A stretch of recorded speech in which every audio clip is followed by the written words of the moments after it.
बिल्लू के साजन सम्राट चैनल में स्वागत है। यदि तू सब हमारे चैनल पर नया छो तो सबसे पहले हमारे चैनल के सब्सक्राइब करो और बेल आइकन के ऑन करा। और जे भी भाई के वीडियो अच्छा लगता हो प्लीज लाइक जरूर करिए, कमेंट जरूर करिए। तो चलो बिना समय के आए के बकचोदी शुरू करे छियो। सब कोई अपना पिछवाड़ा के पीछे कुर्सी लगा बैठ जा आ कान में ईयरफोनवा ढुकाई ले।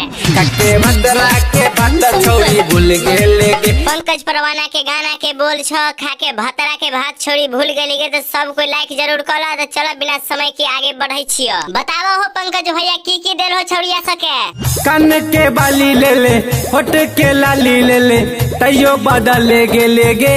कान के बाली ओठ के लाली देलो ओकरा जे चाहिए से तो तू देबे नहीं कल हो, तब न छोड़ के चल गेलो हो भैया। भाई से समझ गेल कि चाहिए ओकरा समझ लो ना। तो आगे से सब बात पर ध्यान दियो। चल आगे के बात मतलब आगे की भेलो। जाके ससुरा में छौरी फूल गेले गे। ससुराल में जाए तो सब कोई तो फूल ही जाए, लेकिन आगे के बात बतलावा ना आगे की भेलो से। कके भतरा के भात छौरी भूल गेले गे। ओ भतरे के भात खा के भूल गेलो। हम तो बुझलिए कुछ और के चक्कर में तोरा भूल गेलो। हम बोले कुछ और खाए के चक्कर में तोरा भूल गेलो। तो चल आगे के बात बतलावा की भेलो से।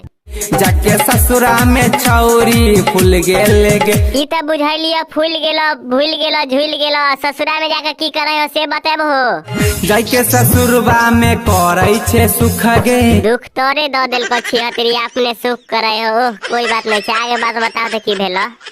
भेलो ब्लॉक हमर फेसबुक गे। नयका फोनो आर ओकरा देलो हो रहे हो भैया। तनी साफ साफ बताइबो तनी क्लियर में लोग से जाने ला चाहे हो। नई का फोन ले ले, सबसे लोन ले ले, किए उजार दे ले गे। जाके ससुरा में छौरी भूल गेले गे। कके भतरा के भात छौरी भूल गेले गे। तोरा से की वीडियो केहन लगलो कमेंट में जरूर बतलाई हो। अच्छा लागल है तो लाइक जरूर करी हो। तो पंकज परवाना के फुल सॉन्ग सुने के लिए डिस्क्रिप्शन में लिंक छ, जा करके सुन ली हो। कृष्णा म्यूजिक चैनल के जरूर सब्सक्राइब करी हो। चलो फिर मिलो अगला वीडियो में।